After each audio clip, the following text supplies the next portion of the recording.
channel, and that way you don't miss any of our future HR lessons on how to become a great HR professional. Now let's dive in. So first, we need to get a base. And that means examining the HR specialist's responsibilities. And HR specialists are responsible for HR operations such as recruitment, employee onboarding, and offboarding. They assist senior HR professionals with developing employee compensation packages and are accountable for establishing a safe and healthy work environment. They also look after employee development plans to assist the employees with training and helping them learn. And now that you know the responsibilities to an extent, let's go through the HR specialist's interview questions and bucket them into categories.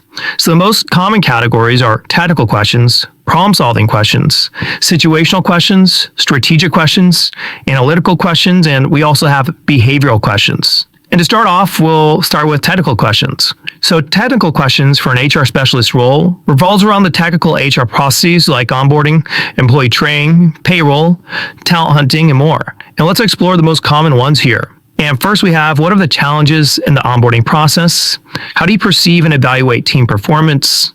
And remember that the question statements vary. However, the gist remains the same. Common challenges in the onboarding process include a lack of entry-level training and overloading new hires with too much work. And these two, particularly in conjunction, create issues from the get-go. Ensuring a new employee has enough time and resources to adjust is key, and you want to share information gradually. Also, don't forget to emphasize that some HR managers neglect to address the generational gap between newcomers and more seasoned workers. Instead of judging, talk about how to solve the issue.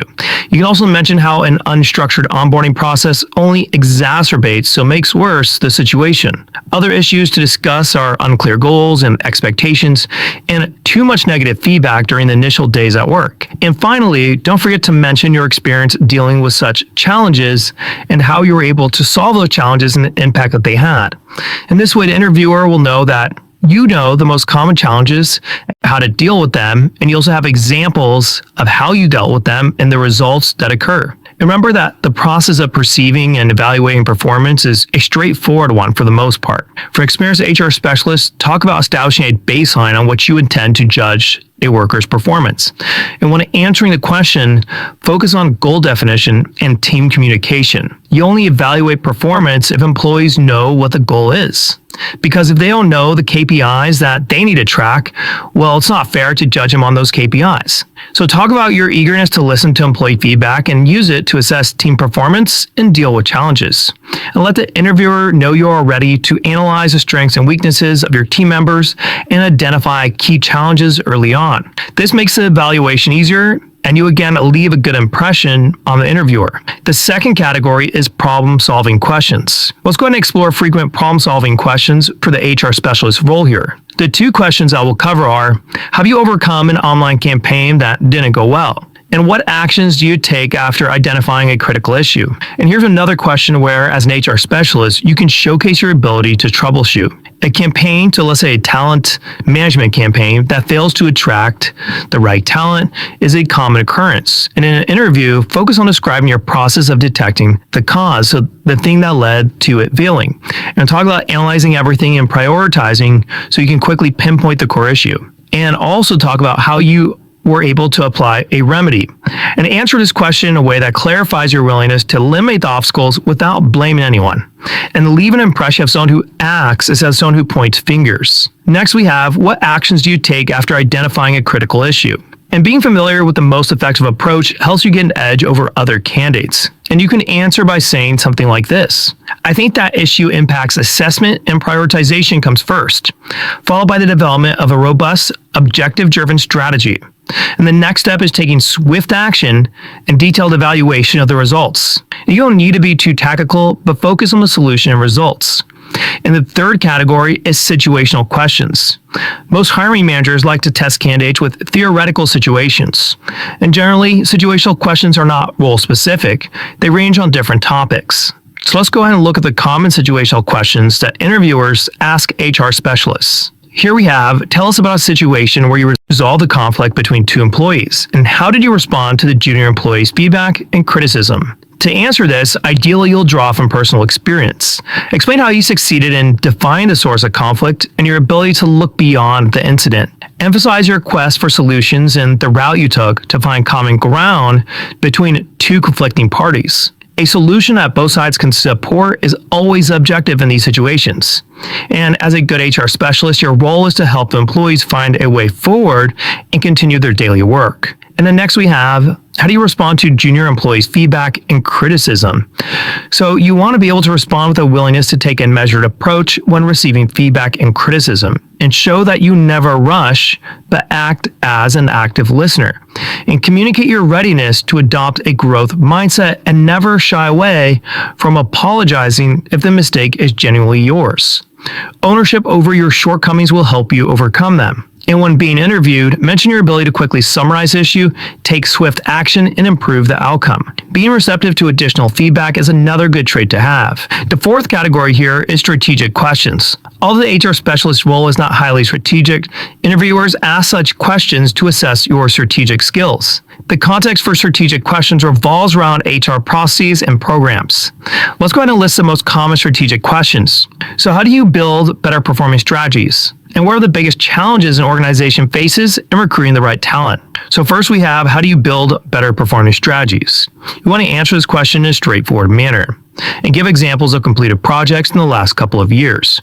Don't elaborate unless asked. As an interviewer, request more details, outline your strategy. And each case in point needs to show your skill in identifying and solving poor performance issues. And you want to touch upon facilitating interactive training and getting your team involved. And having a story that requires implementing new technology will help you stand out from the crowd. And awareness of recent trends is also important in forming better performing strategies for the future. And when quizzed on this topic, it's best to start by mentioning most companies' mistakes, particularly with dealing with too many people. And you should highlight on the fact that the quality is much more important than the quantity. And the best way to hire the right people is often from a smaller pipeline of more qualified talent. Your recruiters often contact prospective talent to talk about fresh ideas on how to stand out from the crowd and attract the right employees, and show that you can commit to building a better employer brand. Another thing worth mentioning is the cost of having a vacant position. You can also mention data-driven recruitment if you have experience with it. Now, the next category that we have up here is analytical questions. Analytical skills are must-have skills for an HR specialist in most HR positions. So let's go ahead and dive into some of the questions around these skills that interviewers might ask. First one is, how do you analyze a set of employee data? Then we have, how do you use analysis for employee development? And let's go ahead and dive in. So how do you analyze a set of employee data? Even if we are moving away from the hiring process, you want to maintain your focus on the data-driven approach. This is where we talk about a systematic and thorough way of processing data and putting it to good use. So know how to identify critical factors and bring forward new ideas through data. And often you can source them directly from your employees, so be able to gather the data from them. And explain how this will add value, increase productivity, and offer constructive feedback to your employees. And you should also know how to store this data within an HRIS system. And the next question that we have up is, how do you use analysis for employee development? Now, data analysis has clearly defined steps.